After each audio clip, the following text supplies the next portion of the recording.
ಪುರಾತತ್ವ ನೆಲೆಗಳ ಮೇಲೆ ಅವರು ವಿಶೇಷವಾದ ಅಧ್ಯಯನವನ್ನು PhD ಮಾಡಿ ಪದವಿಯನ್ನು ಪಡೆದಿರುವಂಥದ್ದು. ಮೂಲತಃ ಬೆಂಗಳೂರಿನಲ್ಲಿದ್ದು ಕ್ರಿಸ್ಟ್ ಕಾಲೇಜಿನ ವಿದ್ಯಾರ್ಥಿಯಾದಂಥ ಆರ್ ಅರ್ಜುನ್ ಅವರು ನಂತರ ಪೂನಾ ಕಾಲೇಜಿಗೆ ಹೋಗಿ ಅಲ್ಲಿ ಪದವಿಯನ್ನು ಪಡೆದು ಇತ್ತೀಚೆಗೆ 2019ರಿಂದ ಕರ್ನಾಟಕ ಕೇಂದ್ರೀಯ ವಿಶ್ವವಿದ್ಯಾಲಯ ಕಲಬುರಗಿಯೊಳಗೆ ಇತಿಹಾಸ ಸಹಾಯಕ ಪ್ರಾಧ್ಯಾಪಕರಾಗಿ ಕೆಲಸವನ್ನು ನಿರ್ವಹಿಸ್ತಾ ಇದ್ದಾರೆ. ಪುರಾತತ್ವ ನೆಲೆಗಳ ಮೇಲೆ ಅಥವಾ ನಿಯೋಲಿಥಿಕ್ ಮತ್ತು ಇತ್ತೀಚೆಗೆ ತಮಿಳುನಾಡು ಸರ್ಕಾರ ಮಸ್ಕಿಯಲ್ಲಿ ಸಿಕ್ಕಂಥ ಒಂದು ಚೋಳರ ಶಾಸನದ ವಿಷಯವಾಗಿ ಒಂದು ಪ್ರಾಜೆಕ್ಟನ್ನು ಡಾಕ್ಟರ್ ಆರ್ ಅರ್ಜುನ್ ಅವರಿಗೆ ನೀಡಿದೆ. ತಮಿಳು ಸರ್ಕಾರ ಮಸ್ಕಿಯಲ್ಲಿ ಸಿಕ್ಕ ಶಾಸನಗಳ ಬಗ್ಗೆ ಅಧ್ಯಯನ ಮಾಡೋದಕ್ಕೋಸ್ಕರ ತಲೆ ಕೆಡಿಸಿಕೊಂಡು ಪ್ರಾಜೆಕ್ಟನ್ನು ಕೊಟ್ಟಿರುವಂಥದ್ದು. ಕರ್ನಾಟಕ ಸರ್ಕಾರದ ಈ ಕಡೆ ನಾವಿನ್ನೂ ಹೆಚ್ಚಿನ ಗಮನವನ್ನು ಹರಿಸಬೇಕಾದ ಆದ್ಯತೆಗಳಿದ್ದಾವೆ. ಹೀಗೆ ಇಬ್ಬರು ಮಹಾನ್ ಸಂಶೋಧಕರು ಇವತ್ತು ನಮ್ಮ ನಡುವೆ ಇದ್ದಾರೆ. ಈಗ ಮೊದಲಿಗೆ ಡಾಕ್ಟರ್ SK ಅರುಣಿ ಸರ್ ಅವರನ್ನು ಕಲ್ಯಾಣ ಚಾಲುಕ್ಯರ ಇತಿಹಾಸ ದಾಖಲೆಗಳಾಗಿ ಪುರಾತತ್ವ ಅವಶೇಷಗಳು ಕುರಿತು ಮಾತಾಡೋದಕ್ಕಾಗಿ ಅವರನ್ನು ನಾನು ವೇದಿಕೆಗೆ ಕರೀತಾ ಇದ್ದೇನೆ.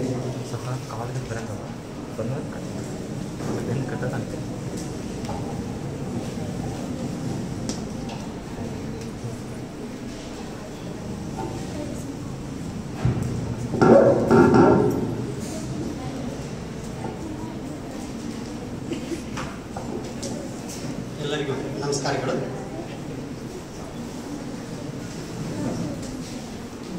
ಎರಡು ದಿನದ ವಿಚಾರಗೋಷ್ಠಿಯಲ್ಲಿ ನನ್ನನ್ನು ಆಹ್ವಾನಿಸಿದಂಥ ಆಯೋಜಕರಿಗೆ ನನ್ನ ನಮಸ್ಕಾರಗಳು ಮತ್ತು ಧನ್ಯವಾದಗಳು.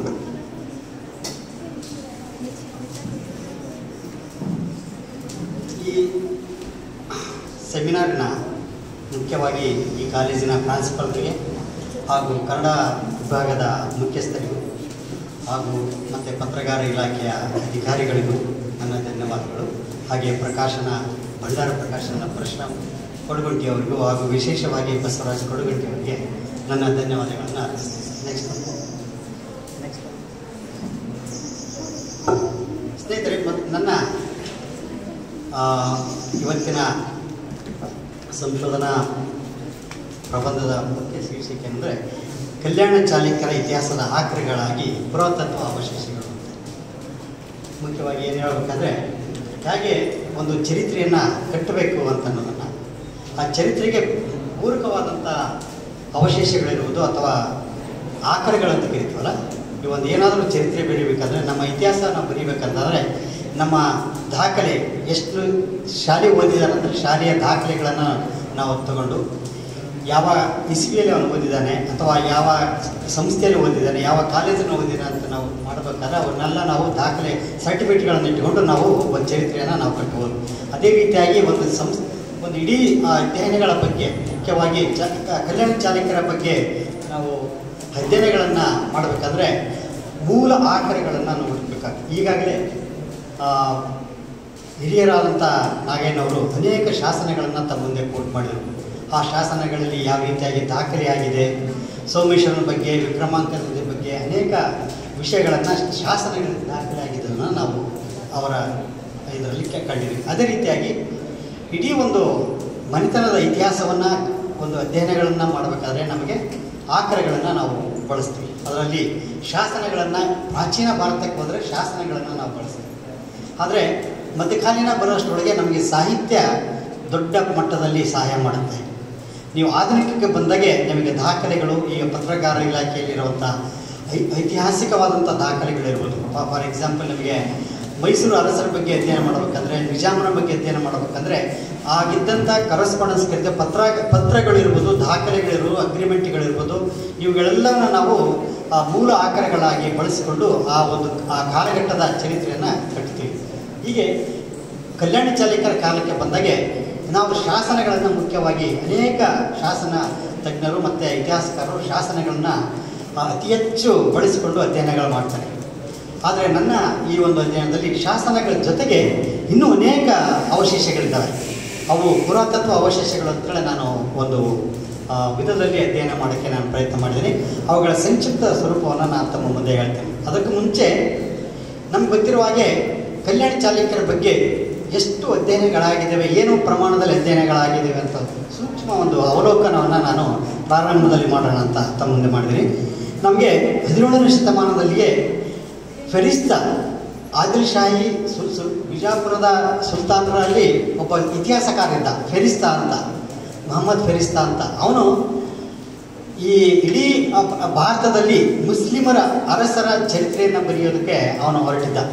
ಆ ಒಂದು ಸಂದರ್ಭದಲ್ಲಿ ಬಿಜಾಪುರದ ಇತಿಹಾಸವನ್ನು ಬರೆಯುವ ಸಂದರ್ಭದಲ್ಲಿ ಅವನು ಕಲ್ಯಾಣಿ ಚಾಲುಕ್ಯರ ಪ್ರಸ್ತಾಪವನ್ನು ಅವನ ಪುಸ್ತಕದಲ್ಲಿ ನಾವು ನೋಡ್ಬೋದು. ಬೆರಿಸ್ತನ ಪುಸ್ತಕದಲ್ಲಿ ನಾವು ಮೊಟ್ಟ ಮೊದಲ ಬಾರಿಗೆ ಕಲ್ಯಾಣಿ ಚಾಲುಕ್ಯರ ಪ್ರಸ್ತಾವನೆಯನ್ನು ನಾವು 17ನೇ ಶತಮಾನದಲ್ಲಿ ಬರೆದಂಥ ಬೆರಿಸ್ತನ ಗ್ರಂಥದಲ್ಲಿ ನಮಗೆ ಕಂಡುಬರುತ್ತದೆ. ಹಾಗಾಗಿ ಈ 17ನೇ ಶತಮಾನದ ಕಾಲದಿಂದ ಇವತ್ತಿನವರೆಗೂ ನಿರಂತರವಾಗಿ ಕಲ್ಯಾಣಿ ಚಾಲುಕ್ಯರ ಬಗ್ಗೆ ಅನೇಕ ಅಧ್ಯಯನಗಳು ನಮಗೆ ಕಂಡುಬರೋದನ್ನು ನೋಡ್ತೀವಿ.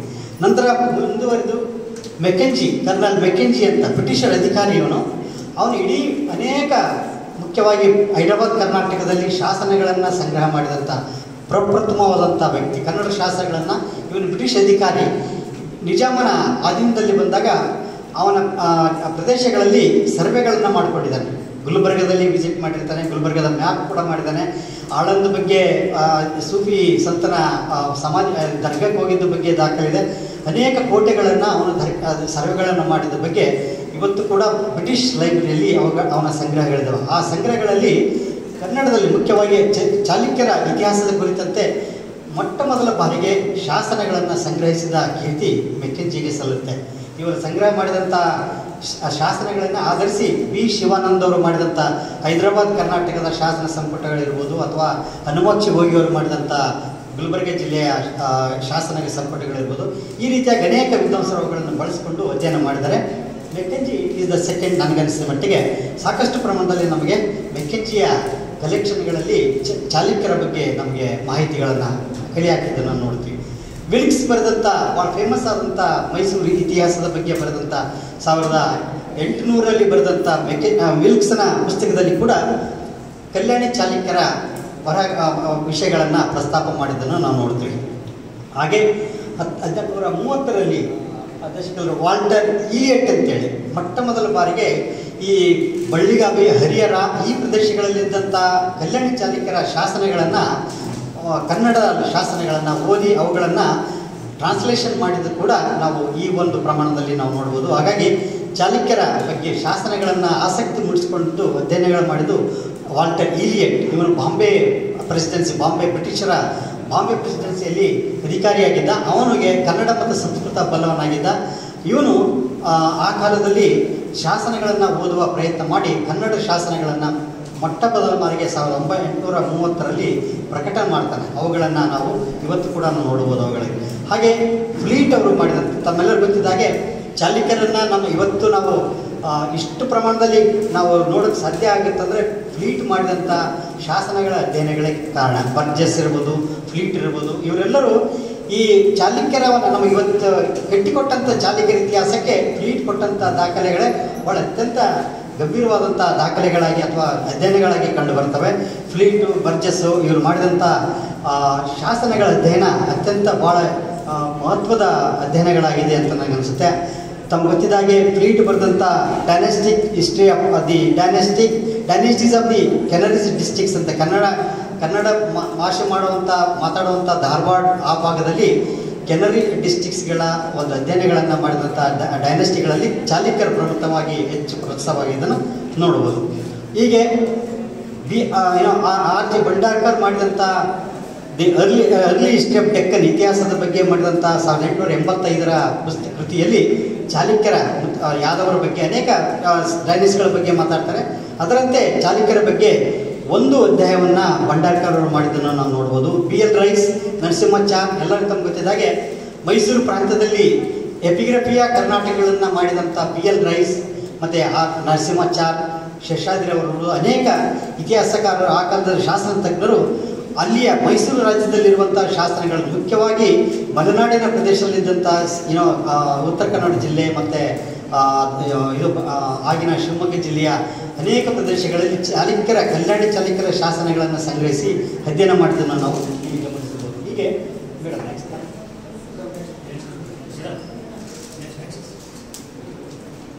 ಆ ನಂತರ ಚಾಲುಕ್ಯರ ಬಗ್ಗೆ ಮತ್ತೊಂದು ಅಧ್ಯಯನವಾಗಿದ್ದಂದರೆ ಲಕ್ಷ್ಮೀನಾರಾಯಣ ರಾವ್ ಮತ್ತು ಪಂಚಮುಖಿಯವರು ಮಾಡಿದಂಥ ಡೈನೆಸ್ಟೀಸ್ ಆಫ್ ಕರ್ನಾಟಕ 1940ರ ಕಾಲದಲ್ಲಿ ಪ್ರಕಟವಾಗಿದೆ.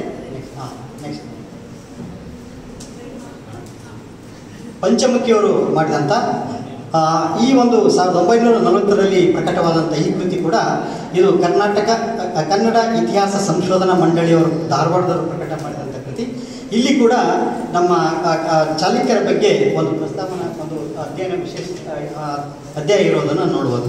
ನೀಲಕಂಠ ಶಾಸ್ತ್ರಿಯವರು ಒಂದು ಚಾಪ್ಟರ್ನ ಅರ್ಲಿ ಹಿಸ್ಟ್ರಿ ಆಫ್ ಡೆಕ್ಕನ್ ಅಂತ ನಂದು ಯಾಜ್ದಾನಿಯವರು ಮಾಡಿದಂಥ ಕೃತಿ, ಇದು ಸಂಪಾದನೆ ಕೃತಿ 1960ರ ದಶಕದಲ್ಲಿ ಕಾಲದಲ್ಲಿ ಪ್ರಕಟವಾಗಿದ್ದು. ಅದರಲ್ಲಿ ಒಂದು ಚಾಪ್ಟರ್ ಕಲ್ಯಾಣಿ ಚಾಲುಕ್ಯರ ಬಗ್ಗೆ ವಿಶೇಷವಾದ ಅಧ್ಯಯನ ಇದೆ. ಅದು ನೀಲಕಂಠ ಶಾಸ್ತ್ರಿಯವರು ಬರೆದ ಕೃತಿ. ವಿಶೇಷವಾಗಿ ನಮಗೆ ಅಂತಂದರೆ ತಮಿಳು ಭಾಷಿಕರ ಹಿನ್ನೆಲೆಯಲ್ಲಿ ಪ್ರಕಟವಾಗಿದ್ದು, ಹಾಗಾಗಿ ಅಲ್ಲಿಯ ಚೋಳರ ಇತಿಹಾಸ ಸಂಬಂಧಪಟ್ಟಂತೆ ಅನೇಕ ಮಾಹಿತಿಗಳನ್ನು ತಮಿಳರ ಮೂಲದಲ್ಲಿ ಹೇಳುವಂಥ ಪ್ರಸ್ತಾವನೆ. ಚಾಲುಕ್ಯರಿಗಿಂತಲೂ ಶ್ರೇಷ್ಠರು ಚೋಳರು ಅನ್ನೋದನ್ನು ಹೆಚ್ಚು ಪ್ರತಿಬಿಂಬವಾಗಿದ್ದನ್ನು ಈ ನೀಲಕಂಠ ಶಾಸ್ತ್ರಿಯವರ ಪುಸ್ತಕದಲ್ಲಿ ಒಂದು ಅಧ್ಯಯನದಲ್ಲಿ ನೋಡಬಹುದು. ಮೊಟ್ಟ ಮೊದಲ ಬಾರಿಗೆ ಕಲ್ಯಾಣಿ ಚಾಲುಕ್ಯರ ಕುರಿತಂತೆ ಸ್ವತಂತ್ರವಾದಂಥ ಒಂದು ಅಧ್ಯಯನ ಮಾಡಿದಂಥ ವ್ಯಕ್ತಿ ಅಂದರೆ ಕೃಷ್ಣ ಮುರಾರಿ ಅಂತ 1977ರಲ್ಲಿ ದಿ ಚಾಲುಕ್ಯಸ್ ಆಫ್ ಕಲ್ಯಾಣ ಅಂತೇಳಿ ಮೊಟ್ಟ ಮೊದಲ ಬಾರಿಗೆ ಕಲ್ಯಾಣಿ ಚಾಲುಕ್ಯರ ಬಗ್ಗೆ ಸ್ವತಂತ್ರವಾದಂಥ ಅಧ್ಯಯನ ಮಾಡಿದ್ದು ದಿ ಚಾಲುಕ್ಯಸ್ ಆಫ್ ಕಲ್ಯಾಣ. ಕೃಷ್ಣ ಮುರಾರಿ 1977ರಲ್ಲಿ 1977ರಲ್ಲಿ ಪ್ರಕಟವಾಗಿದ್ದನ್ನು ಇದು ಮೊಟ್ಟ ಮೊದಲ ಬಾರಿಗೆ ಚಾಲುಕ್ಯರ ಕುರಿತಂತೆ ವಿಶೇಷವಾದ ಅಧ್ಯಯನ ಮಾಡಿದ್ದನ್ನು ನೋಡ್ಬೋದು. ಹಾಗೆ BR ಗೋಪಾಲ್ ಮತ್ತು ಅವರು ಮಾಡಿದಂಥ 1981ರಲ್ಲಿ ಧಾರವಾಡ ವಿಶ್ವವಿದ್ಯಾಲಯದಿಂದ ಪ್ರಕಟವಾದಂಥ the Chalukyas of Kalyan and Kalachuri ಅಂತ ಒಂದು ಕೃತಿ. ಇದು ಭಾಳ PhD ಅವರ PhD BR ಗೋಪಾಲ್ ಅವರ PhD ಗ್ರಂಥ. ಅದನ್ನೇ ಧಾರವಾಡ ವಿಶ್ವವಿದ್ಯಾಲಯದವರು ಪ್ರಕಟ ಮಾಡಿದರು. ಇದು ಶಾಸನಗಳನ್ನು ಆಧರಿಸಿ ಮಾಡಿದಂಥ ಕೃತಿಯಾಗಿದೆ. ಸಾಕಷ್ಟು ಆ ಕಾಲಘಟ್ಟಕ್ಕೆ ಹೊಸ ವಿಷಯಗಳನ್ನು ಪ್ರಸ್ತಾಪನೆ ಮಾಡಿದ ಒಂದು ಕೃತಿಯಾಗಿ ಕಂಡುಬರುತ್ತದೆ. ಆನಂತರ ಮಿಥಿಕ್ ಸೊಸೈಟಿಯವರು 1976ರಲ್ಲಿ ಒಂದು ಸೆಮಿನಾರನ್ನು ಈ ರೀತಿಯಾಗಿ ಕಂಡಕ್ಟ್ ಮಾಡಿದ್ದಾರೆ. ಅದೇ ರೀತಿಯಾಗಿ 76ರಲ್ಲಿ ಮಿಥಿಕ್ ಸೊಸೈಟಿಯವರು ಚಾಲುಕ್ಯಸ್ ಆಫ್ ಕಲ್ಯಾಣ ಅಂತೇಳಿ ಒಂದು ಸೆಮಿನಾರನ್ನು ಕಂಡಕ್ಟ್ ಮಾಡಿದ್ದಾರೆ. ಆ ಒಂದು ಸೆಮಿನಾರ್ನಲ್ಲಿ ಅನೇಕ ವಿದ್ವಾಂಸರ ಲೇಖನಗಳನ್ನು ಅವರು ತರಿಸಿಕೊಂಡು ಅವುಗಳನ್ನು 83ರಲ್ಲಿ ಅದು ಒಂದು ಕೃತಿಯಾಗಿ ಒಂದು ಪುಸ್ತಕ ರೂಪದಲ್ಲಿ ಸೆಮಿನಾರ್ ಮಂಡಿತವಾದಂಥ ಲೇಖನಗಳನ್ನು ಅವರು ಪ್ರಕಟ ಮಾಡಿದ್ದಾರೆ. ಮಿಥಿಕ್ ಸೊಸೈಟಿಯಿಂದ 1983ರಲ್ಲಿ ಪ್ರಕಟವಾಗಿದೆ. ಇದು ಅನೇಕ ಮಗ್ಗಲುಗಳು ಇವತ್ತು ಅನೇಕ ವಿಷಯಗಳನ್ನು ಹೇಳ್ತೀವಲ್ಲ ಅವೆಲ್ಲ ವಿಷಯಗಳು ಅಲ್ಲಿ ಚರ್ಚೆಗೆ ಒಳಪಟ್ಟಿದ್ದನ್ನು ನೋಡ್ಬೋದು.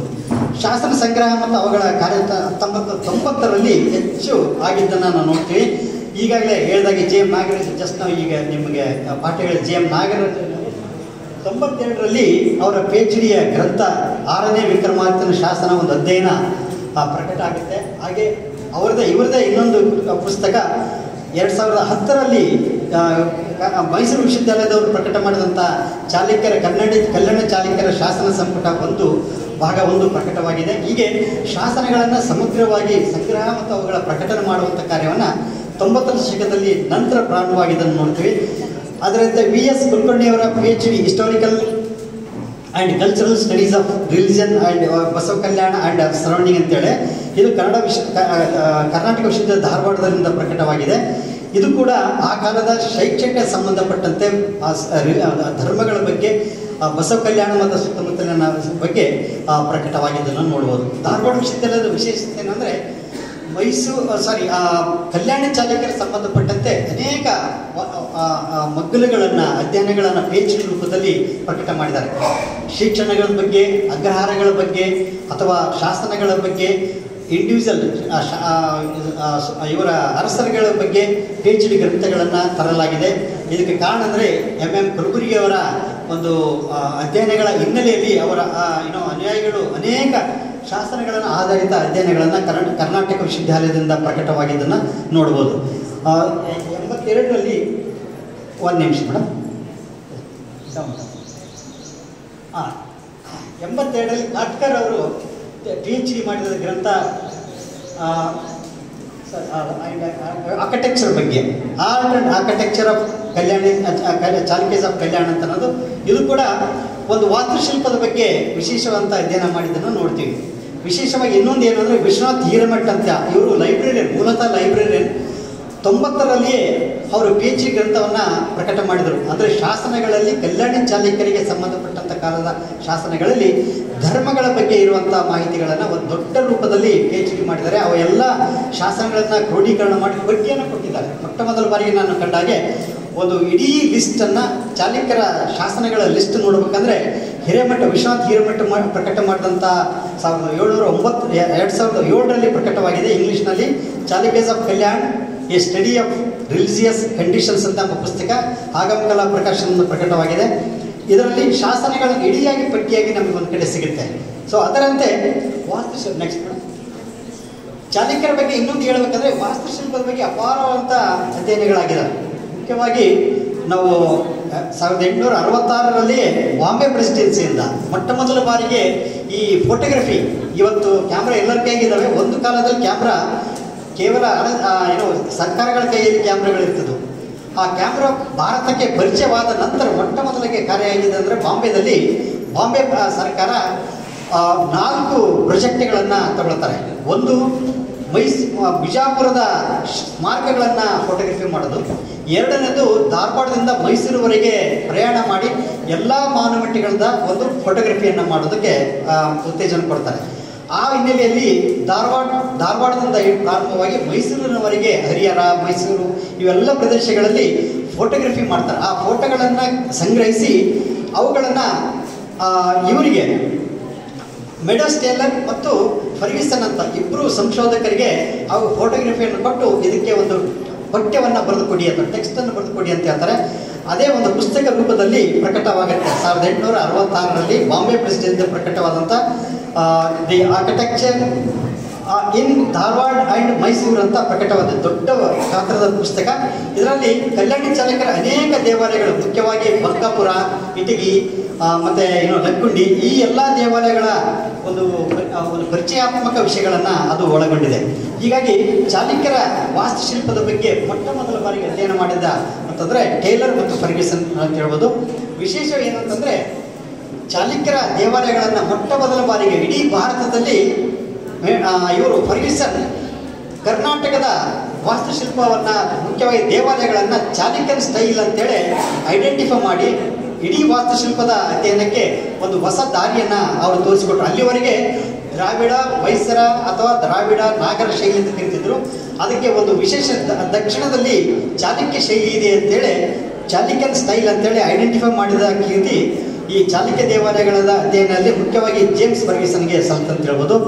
ಆನಂತರ ಬರ್ಜೆಸ್ ಅವರು ಮಾಡಿದಂಥ 1874ರಲ್ಲಿ ಪ್ರಕಟವಾದಂಥ ರಿಪೋರ್ಟ್ ಒಂದು ಈ ಬಾಂಬೆ ಪ್ರೆಸಿಡೆನ್ಸಿಯಲ್ಲಿರುವಂಥ ಹೈದರಾಬಾದ್ ಕರ್ನಾಟಕದಲ್ಲಿದ್ದಂಥ ಅನೇಕ ಶಿಲ್ಪಗಳ ಮತ್ತು ಸ್ಮಾರಕಗಳನ್ನು ಸಂಗ್ರಹ ಮಾಡಿದಂಥದ್ದು ಪ್ರಕಟವಾಗಿದೆ. ಅದರಲ್ಲಿ ಕೂಡ ಬರ್ಜೆಸ್ ಅವರು ಮಾಡಿದಂಥದ್ದು ನೋಡ್ಬೋದು. ನೆಕ್ಸ್ಟ್ ಮೇಡಮ್, ಅಲೆಕ್ಸಾಂಡ್ರೆ ಅವರು ಮಾಡಿದಂಥ ಚಾಲುಕ್ಯನ್ ಆರ್ಕಿಟೆಕ್ಚರ್ ಅನ್ನೋ ಕೃತಿ ಚಾಲುಕ್ಯರ ಕಾಲದ ಬಹುತೇಕ ಇಟಗಿ ಪ್ರದೇಶಗಳಲ್ಲಿ, ಒಂದು ನಿಮಿಷ ಮೇಡಮ್, ಅಲೆಕ್ಸಾಂಡ್ರೆ 1990ರ ದಶಕದಲ್ಲಿ ದೊಡ್ಡ ಪ್ರಮಾಣದಲ್ಲಿ ಬನಾರಸ್ನಲ್ಲಿದ್ದಂಥ American Institute of Indian Studies ಎಂಬ ಒಂದು ಸಂಸ್ಥೆ ಕರ್ನಾಟಕದ ಮುಖ್ಯವಾಗಿ ದಕ್ಷಿಣ ಭಾರತದ ದೇವಾಲಯಗಳ ಸಂಗ್ರಹ ಮತ್ತು ಅವುಗಳ ಒಂದು ದಾಖಲೀಕರಣ ಪ್ರಾರಂಭವಾಗುತ್ತೆ.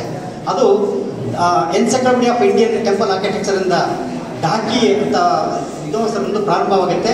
ಅವರು ಮಾಡಿದಂಥ ಇಡೀ ವಿಶ್ವಕೋಶಗಳಲ್ಲಿ ಅತಿ ಹೆಚ್ಚು ಭಾಗ ಕಲ್ಯಾಣಿ ಚಾಲುಕ್ಯರ ದೇವಾಲಯಗಳಿಗೆ ಮೀಸಲಾಗಿದೆ. ಸಿರಿವಾಳ ಇರ್ಬೋದು, ಇವತ್ತಿನ ಬಸವ ಕಲ್ಯಾಣ ಇರ್ಬೋದು, ಅಥವಾ ಅನೇಕ ದೇವಾಲಯಗಳ ಸಂಗ್ರಹ ಈ ಒಂದು 90ರ ದಶಕದಲ್ಲಿ ಪ್ರಾರಂಭವಾದಂಥ American Institute of Indian Studies ಮಾಡಿದಂಥ ವಿಶ್ವಕೋಶದಲ್ಲಿ ದಾಖಲೆಯಾಗಿದ್ದನ್ನು ನೋಡ್ತೀವಿ. ನೆಕ್ಸ್ಟ್ ಮೇಡಮ್, 95ರಲ್ಲಿ ಆಡಮ್ ಆರ್ಡಿ ಅನ್ನೋ ಭಾಳ ಇಂಪಾರ್ಟೆಂಟ್ ಅಂತ ವ್ಯಕ್ತಿತ್ವ. ಇವರು ಬ್ರಿಟಿಷ್ ಆರ್ಟ್ ಹಿಸ್ಟೋರಿಯನ್ನು ಮುಖ್ಯವಾಗಿ ಕರ್ನಾಟಕದ ರಾಷ್ಟ್ರಕೂಟರನ್ನು ಹಿಡ್ಕೊಂಡು ಕಲ್ಯಾಣಿ ಚಾಲುಕ್ಯರ ಕಾಲದವರೆಗಿನ ದೇವಾಲಯಗಳ ಒಂದು ಬೆಳವಣಿಗೆಯನ್ನು ಮತ್ತು ಅವುಗಳಲ್ಲಿರುವಂಥ ಶೈಲಿಗಳನ್ನು ಗುರುತಿಸಿ ಅಧ್ಯಯನ ಮಾಡಿದ ಒಂದು ಕೀರ್ತಿ, ಮತ್ತು ಅದೇ ಇಡೀ ಒಂದು ಪ್ರಕಟಣೆಯನ್ನು ನಮಗೆ ಮಾಡಿಕೊಟ್ಟಿದ್ರೆ ಇದು one of the best identification. ನಮ್ಮ ಕರ್ನಾಟಕದ ದೇವಾಲಯಗಳ ಅಧ್ಯಯನ ಮಾಡೋದಕ್ಕೆ ಒಂದು ಬೈಬಲ್ ರೂಪದಲ್ಲಿ ನಮಗೆ ಮಾಡಿಕೊಟ್ಟಿದ್ದಾರೆ ಅಂತ ಹೇಳ್ಬೋದು. 2003ರಲ್ಲಿ ಫೆಕೆಮಾ ಅಂತ ಒಬ್ಬ ಜಪಾನ್ ಸ್ಕಾಲರು ಚಾಲುಕ್ಯನ್ ಆರ್ಕಿಟೆಕ್ಚರ್ ಎಂಬುದು 3 ದೊಡ್ಡ ಗ್ರಂಥಗಳು, ಭಾಳ ದೊಡ್ಡ ಸಂಪುಟಗಳು, ಕರ್ನಾಟಕದ ಎಲ್ಲ ದೇವಾಲಯಗಳ ಒಂದು ಸಂಗ್ರಹ ಈ ಫೆಕೆಮಾ ಮಾಡಿದಂಥ ಆರ್ಕಿಟೆಕ್ಚರ್, ಚಾಲುಕ್ಯನ್ ಆರ್ಕಿಟೆಕ್ಚರ್ ಅಂತ ಒಂದು 3 ಸಂಪುಟಗಳ ಕೃತಿಯಲ್ಲಿ ಫೋಟೋಗ್ರಫಿ, ಲೈನ್ ಡ್ರಾಯಿಂಗ್ಸ್ ಅಥವಾ ನಕ್ಷೆಗಳು ಮತ್ತು ವಿವರಣೆಗಳನ್ನು ಒಳಗೊಂಡಂಥ ಒಂದು ಕೃತಿ 3 ಸಂಪುಟದಲ್ಲಿ ಪ್ರಕಟವಾಗಿದೆ. I think this is very exhaustive ಆಗಿ ಅವರು ಇದರಲ್ಲಿ ಕೊಟ್ಟಿದ್ದಾರೆ. ಅದು ಮಹಾರಾಷ್ಟ್ರ ಮತ್ತು ತೆಲಂಗಾಣ ಕೂಡ ಅದರಲ್ಲಿ ಸೇರ್ಪಟ್ಟಿದ್ದಾವೆ. ಎಚ್ ಎಸ್ ಗೋಪಾಲರಾಯರು ಮಾಡಿದಂಥ ಶಾಸನಗಳ ಹಿನ್ನೆಲೆಯಲ್ಲಿ ಕರ್ನಾಟಕದ ಕಲ್ಯಾಣ ಚಾಲುಕ್ಯರ ದೇವಾಲಯಗಳು ಇದು ಶಾಸನಗಳನ್ನು ಆಧಾರಿತವಾಗಿ ಮಾಡಿದಂಥದ್ದು. ಆನಂತರ 92ರಲ್ಲಿ ಸಿ ಎಸ್ ಪಾಟೀಲ್ರವರು ಮಾಡಿದಂಥ temples of Raichur and Ballari districts ಅಂತೇಳಿ ಆ ಇದರಲ್ಲಿ 1000ರಿಂದ 1325ರವರೆಗಿನ ದೇವಾಲಯಗಳು, ಮುಖ್ಯವಾಗಿ ಕಲ್ಯಾಣ ಚಾಲುಕ್ಯರ ದೇವಾಲಯಗಳನ್ನು ಒಂದು ಸಂಗ್ರಹ ರೂಪದಲ್ಲಿ ಕೊಟ್ಟಿದ್ದಾರೆ. ಕರ್ನಾಟಕ ಧಾರವಾಡ ವಿಶ್ವವಿದ್ಯಾಲಯದ ಅನೇಕ PhD ಗ್ರಂಥಗಳು ಬಂದಿದ್ದಾವೆ. ನಮಗೆ ಸಾಕಷ್ಟು PhD ಗ್ರಂಥಗಳು ಬಂದಿದ್ದಾವೆ ಕಲ್ಯಾಣ ಚಾಲುಕ್ಯರಿಗೆ ಸಂಬಂಧಪಟ್ಟಂತೆ. 2 ಮಾತು ಸಾಹಿತ್ಯದ, ಮುಖ್ಯವಾಗಿ ಸಾಹಿತ್ಯಗಳ ಬಗ್ಗೆ ನಮಗೆ ಈಗಾಗಲೇ ಗೊತ್ತಿದ್ದಾಗೆ ಅನೇಕ ಸಾಹಿತ್ಯ ಮಿತಾಕ್ಷರ ಬರೆದಂಥ ವಿಜ್ಞಾನೇಶ್ವರ ಬರೆದಂಥ ಮಿತಾಕ್ಷರ ಕಲ್ಯಾಣ ಚಾಲುಕ್ಯರಿಗೆ ಕಾಲದ್ದು. ಇವುಗಳ ಬಗ್ಗೆ ಸಾಕಷ್ಟು ಅಧ್ಯಯನಗಳಾಗಿದ್ದಾವೆ. ಆನಂತರ ವಿಕ್ರಮಾಂಕನ ಚರಿತ್ರೆಯ ಕೃತಿಯನ್ನು ಮೊಟ್ಟ ಮೊದಲ ಬಾರಿಗೆ 1875ರಲ್ಲಿ ಅನುವಾಸಿಸಿದ ಸ್ಕಾಲರ್ಗಳನ್ನು ನೋಡ್ಬೋದು. ಮಿತಾಕ್ಷರ ಮಾಡಿದಂಥ 1918ರಲ್ಲಿ ಮತ್ತು 1930ರಲ್ಲಿ ಇಂಗ್ಲೀಷಲ್ಲಿ ಅದರ ಅನುವಾದವಾಗಿದ್ದನ್ನು ನೋಡ್ಬೋದು. 39ರಲ್ಲಿ ಗರ್ಪುರಿ ಅವರು ವಿಜ್ಞಾನೇಶ್ವರ ಕವಿಯ ಮಿತಾಕ್ಷರ ಕೃತಿಯನ್ನು ಅನುವಾದಿಸಿದ್ದನ್ನು ನಾವು ನೋಡ್ತೀವಿ. ಹೀಗೆ ಸಂಕ್ಷಿಪ್ತವಾಗಿ ಹೇಳಬೇಕಂದ್ರೆ ಕಲ್ಯಾಣ ಚಾಲುಕ್ಯರಿಗೆ ಸಂಬಂಧಪಟ್ಟಂತೆ ಹೆಚ್ಚು ಅಧ್ಯಯನಗಳ ಆಗಿದ್ದಾವೆ ಮತ್ತು ಇನ್ನೂ ಆಗ್ತಾನೆ ಇದ್ದಾವೆ ಮತ್ತು ಅನೇಕ ಸಂಶೋಧನಾ ವಿಚಾರ ಸಂಕಿರಣ ಈ ರೀತಿಯಾಗಿ ನಡೀತಾನೆ ಇದ್ದಾವೆ. ಇನ್ನೂ ಕೂಡ ನಮಗೆ ಅದರ ಆಳ ಮತ್ತು ಅದರ ಉದ್ದ ನಮಗೆ ಇನ್ನೂ ಅಪೂರ್ಣ ಆಗಿದೆ ಅಂತ ಹೇಳ್ಬೋದು. ಆ ಕಾರಣಕ್ಕಾಗಿ ನೆಕ್ಸ್ಟ್ ಈಗ ನನ್ನ ಮುಖ್ಯ ವಿಷಯಕ್ಕೆ ನಾನು ಬರ್ತೀನಿ. ಈಗ ಚಾಲುಕ್ಯರ ಚರಿತ್ರೆಗೆ ಸಂಬಂಧಪಟ್ಟಂತೆ ಕೆಲವೊಂದು ಮಾತುಗಳನ್ನು ನಾನು ಹೇಳಬೇಕಂದ್ರೆ, ತಮಗೆಲ್ಲ ಗೊತ್ತಿದ್ದಾಗೆ ನಾನು will not go in detail, ಯಾಕಂದರೆ ಚಾಲುಕ್ಯ ಇತಿಹಾಸದ ಬಗ್ಗೆ ನಾನು ಹೆಚ್ಚು ಹೇಳೋಕ್ಕಿಂತಲೂ ಅವರ ಕಾಲದ ಅವಶೇಷಗಳು ಏನು ಅಂತನ್ನೋದನ್ನು ನಾನು ಹೇಳಕ್ಕೆ ಹೋಗ್ತೀನಿ. 200 ವರ್ಷ ಆಳಿದಂಥ ಇವರ ಕಾಲದಲ್ಲಿ, ಇವರ ಆಳ್ವಿಕೆಯಲ್ಲಿ 2 ಪ್ರಮುಖವಾದಂಥ ಘಟನೆಗಳಾಗುವಂಥದ್ದು. ಒಂದು ಕಳಚೂರಿಗಳ ಒಂದು ಆಳ್ವಿಕೆ ಮಧ್ಯಂತರದ ರೂಪದಲ್ಲಿ ಬಂದದ್ದನ್ನು ನೋಡ್ತೇವೆ. 30 ವರ್ಷಗಳ ಕಾಲ ಕಳಚೂರಿಯರು ಆಳ್ವಿಕೆ ನಡೆಸಿದ್ರು. ಅದೇ ಕಾಲದಲ್ಲಿ ಬಸವಣ್ಣರ ಇಡೀ ಒಂದು ಮೂಮೆಂಟ್ಗಳನ್ನು ನೋಡ್ಬೋದು. ಆನಂತರ ವಚನ ಒಂದು ಚಳುವಳಿಯನ್ನು ಆಗಿದ್ದನ್ನು ನೋಡ್ಬೋದು. ಹಾಗಾಗಿ ಕಲ್ಯಾಣ ಚಾಲುಕ್ಯರ ಇತಿಹಾಸಕ್ಕೆ ನಾವು ಬಂದಾಗೆ 200 ವರ್ಷಗಳ ಅವಧಿಯಲ್ಲಿ ಅನೇಕ ಘಟನೆಗಳನ್ನು ಸಂಭವಿಸಿದ್ದನ್ನು ನೋಡ್ತೀವಿ. ಅವುಗಳಲ್ಲಿ ಮುಖ್ಯವಾಗಿ ಇವರ ಮನೆತನದಲ್ಲಿ ಇಮ್ಮಡಿ ತೈಲಪ, ಸತ್ಯಾಶ್ರಯ, ಇಮ್ಮಡಿ ಜಯಸಿಂಹ, 1ನೇ ಸೋಮೇಶ್ವರ, 6ನೇ ವಿಕ್ರಮಾದಿತ್ಯ, ಮುಮ್ಮಡಿ ಸೋಮೇಶ್ವರ, ಮಾನಸೋಲ್ಲಾಸ ಬರೆದಂಥ ಮುಮ್ಮಡಿ ಸೋಮೇಶ್ವರ, ಜಗದೇಕ ಮಲ್ಲ, ಮುಮ್ಮಡಿ ತೈಲಪ ಇವರ ಆಳ್ವಿಕೆಗಳು ಇವತ್ತು ಕೂಡ ನಮಗೆ ಚರಿತ್ರೆಯ ಅನೇಕ ದಾಖಲೆಗಳಲ್ಲಿ ಸಿಗ್ತವೆ. ಚಾರಿತ್ರಿಕವಾಗಿ ಹೇಳಬೇಕಂದ್ರೆ ಇವರ ಆಳ್ವಿಕೆ ಅನೇಕ ಹೊಸ ಘಟ್ಟಗಳನ್ನು ಕೊಟ್ಟಿದೆ ಸಾಹಿತ್ಯಕ್ಕೆ. ಮತ್ತು ಮುಖ್ಯವಾಗಿ ಮಿತಾಕ್ಷರ ಬರೆದಂಥ ವಿಜ್ಞಾನೇಶ್ವರ ಕಾಲದಲ್ಲಿ ಕೊಟ್ಟಂಥ ಮಿತಾಕ್ಷರದಿಂದ ಈ ಕೋಡೀಕರಣ ಅಂತ ಕರಿತೀವಲ್ಲ, ನಮ್ಮ ಒಂದು ಇವತ್ತು ಸಂವಿಧಾನ ಬರೆಯುವಂಥ ರೂಪದಲ್ಲಿರುವುದು ಆ ಕಾಲದಲ್ಲಿ ಈ ರೀತಿಯಾದಂಥ ಕೋಡ್ ಆಫ್ ಕಂಡಕ್ಟ್ಸ್ಗಳನ್ನು ಮಾಡಿದಂಥ ಒಂದು ಕಾಲ. ಜೊತೆಗೆ ವಚನಗಳನ್ನು ಕೊಟ್ಟಂಥ ಈ ಒಂದು ಕಾಲಘಟ್ಟದಲ್ಲಿ ಕೂಡ ಈ ಕಲ್ಯಾಣ ಚಾಲುಕ್ಯರ ಇತಿಹಾಸದಲ್ಲಿ ನೋಡ್ತೀವಿ. ಅತಿ ಹೆಚ್ಚು ಮಹಾಮಂಡಲೇಶ್ವರರನ್ನ ಸಿಂಧರಿರುವುದು, ನಾವು ಈಗಲೇ ಶಿಲಾರರು, ಹೊಯ್ಸಳರು, ಸೇವಣರು, ಅನೇಕ ಅಯ್ಯರು, ರಂಜರು, ಶಾಂತರರು, ಕಳಚೂರಿಗಳು ಇವರೆಲ್ಲರೂ ಇವರಿಗೆ ಸಾಮಂತರಾಗಿದ್ದರು. ಅಂದರೆ ಎಷ್ಟು ದೊಡ್ಡ ವಿಸ್ತಾರವಾದ ಅಧ್ಯಯನ ಆಗಿತ್ತು ಅಂತ ಅನ್ನೋದು, ವಿಸ್ತಾರವಾಗಿದ್ದ ರಾಜ್ಯವಾಗಿತ್ತು ಅನ್ನೋದಕ್ಕೆ ಇದೊಂದು ಸಾಕ್ಷಿ. ಮಹಾಮಂಡಲೇಶ್ವರನ ಸಮಗ್ರ ಮಹಾಮಂಡಲೇಶ್ವರ ಇವರ ಕಾಲದಲ್ಲಿ ಇದ್ದದನ್ನು ನೋಡ್ಬೋದು.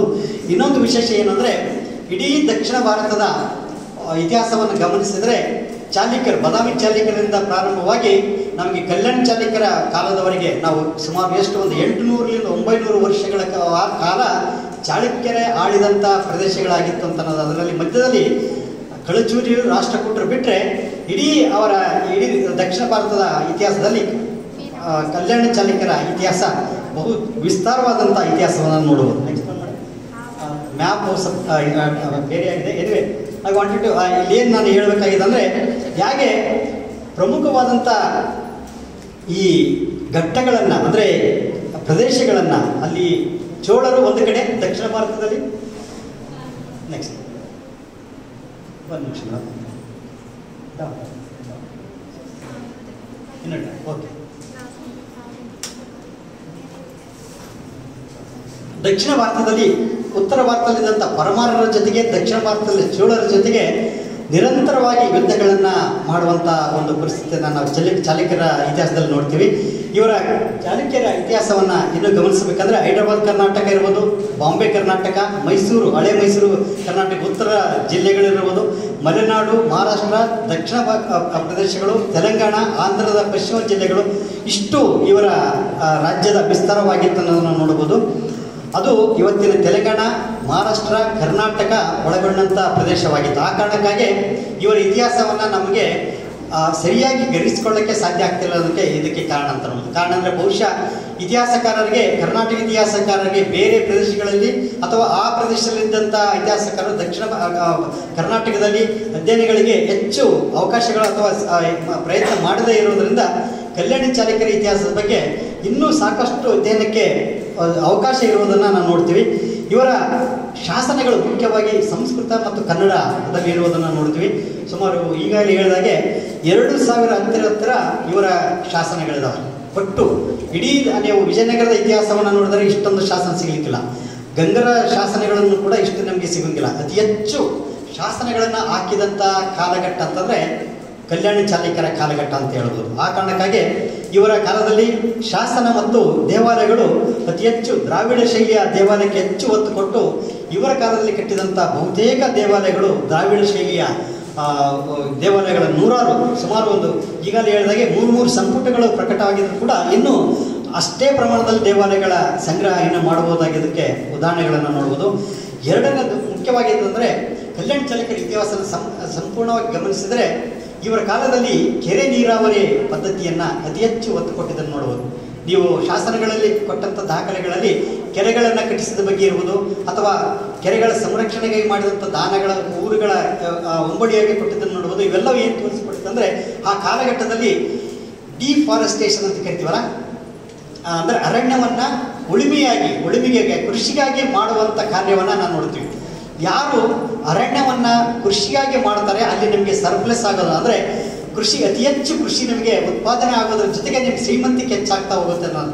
ಆ ಕಾರಣಕ್ಕಾಗಿ ಅದನ್ನು ಗುರುತಿಸ್ಬೇಕಂದ್ರೆ ಶ್ರೀಮಂತಿಕೆ ಇತ್ತು ಅನ್ನೋದಕ್ಕೆ ಗುರುತಿಸ್ಕೊಳ್ಳೋಕ್ಕೆ ಹೆಚ್ಚು ಕಾರಣ ಅಂದರೆ ದೇವಾಲಯಗಳ ನಿರ್ಮಾಣಗಳನ್ನು ಇವ್ರ ಕಾಲದಲ್ಲಿ ನೋಡೋದು. ಅತಿ ಹೆಚ್ಚು ದೇವಾಲಯಗಳು, ಶಿಲ್ಪಗಳು ನಿಮಗೆ ಸಿಗ್ತಾವಂತಂದರೆ ಅಲ್ಲಿ ಸಮೃದ್ಧಿ ಜಾಸ್ತಿ ಆಗ್ತಾ ಹೋಗುತ್ತೆ. ಅಥವಾ ಅಗ್ರಿಕಲ್ಚರ್ ಬೇಸ್ಡ್ ಎಕಾನಮಿ ಅಂತ ಕರಿತೀವಲ್ಲ, ಕೃಷಿಯ ಹಿನ್ನೆಲೆಯಿಂದ ಆರ್ಥಿಕತೆ ಅತಿ ಹೆಚ್ಚು ಇಮ್ಮಡಿ ಆಗ್ತಾ ಹೋಗೋದಾಗೆ ನಿಮಗೆ ಅಲ್ಲಿ ಹೆಚ್ಚು ನಿಮಗೆ ಒಂದು ಪ್ರಮಾಣದಲ್ಲಿ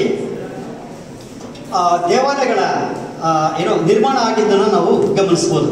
ಸಮಾಜದ ವಿವಿಧ ಸಮುದಾಯಗಳು, ಇದು ಭಾಳ ಇಂಪಾರ್ಟೆಂಟ್. ನಾವು ಕೇವಲ ರಾಜರ ಇತಿಹಾಸ ಶಾಸನಗಳಲ್ಲಿ ರಾಜರು ಹೀಗಿದ್ರು ಆಗಿದ್ದರು, ಅಷ್ಟು ಜನ ರಾಣಿಯರಿದ್ರು ಅಂತ ನಾವು ಕೇಳ್ಬೋದು. ಆದರೆ ಇಡೀ ಸಮಾಜದ ಹೇಗಿತ್ತು ಅನ್ನೋದನ್ನು ನಾವು ಗುರುತಿಸ್ಬೇಕಂದ್ರೆ ಪುರಾತತ್ವ ಅವಶೇಷಗಳು ಭಾಳ ಮುಖ್ಯವಾಗುತ್ತೆ. ಅವುಗಳಲ್ಲಿ ನಿಮಗೆ ಆ ಕಾಲದಲ್ಲಿ ಜನಸಾಮಾನ್ಯ ಹೇಗಿದ್ದ ಅನ್ನೋದಕ್ಕೆ ನಮಗೆ ಕಂಡುಬರುವಂಥ ಅನೇಕ ದಾನ ದತ್ತಿಗಳು ಕೊಟ್ಟಂಥದ್ದಿರುವುದು.